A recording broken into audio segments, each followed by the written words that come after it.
Aujourd'hui, on ouvre nos horizons et on va sur la beauté plus généralement.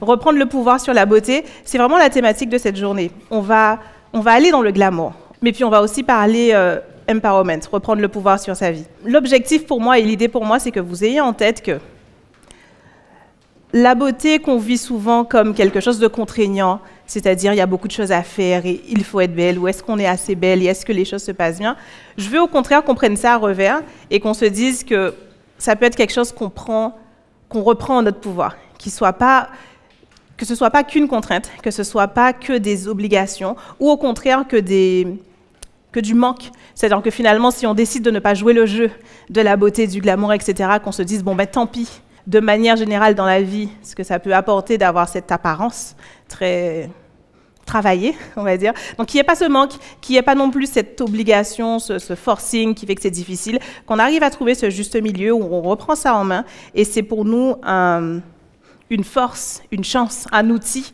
qu'on va utiliser comme n'importe quel autre.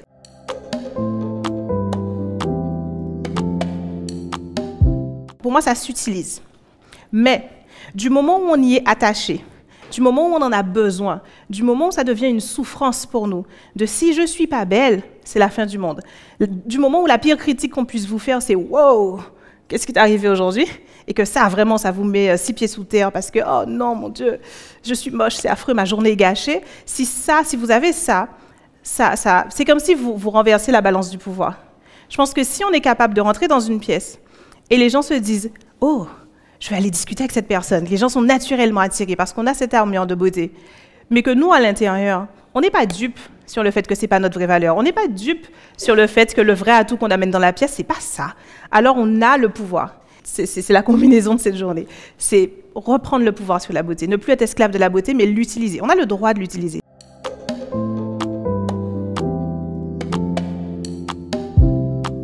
J'en parle spécifiquement par rapport au jugement. Si vous avez l'habitude de vous critiquer, si à chaque fois que vous faites une erreur, vous vous tabassez mentalement avec des mots, si à chaque fois que quelque chose se passe mal, vous en faites un truc énorme qui va vous paralyser pendant des mois, ça va être difficile, effectivement, quel que soit le niveau de votre estime de vous-même et quel que soit votre niveau de confiance, ça va être difficile d'obtenir ce que vous voulez. L'intérêt d'être sa propre meilleure amie, c'est d'être la personne qui vous dit « ah, ça va aller, c'est pas grave ». C'est la personne qui vous dit « de toute façon, t'as pas rentré ton ventre, mais tout le monde avait un gros ventre, t'inquiète pas, ça va aller ». La gentillesse n'a pas à venir des autres. C'est vraiment cette idée. Donc en général, on est gentil avec les autres, on est méchant envers soi-même. Et on se dit « si je suis gentil, ça doit être pour les autres, parce que si je suis gentille pour moi, c'est égoïste, ça se fait pas, on a toutes sortes de choses négatives associées à être gentil envers soi-même.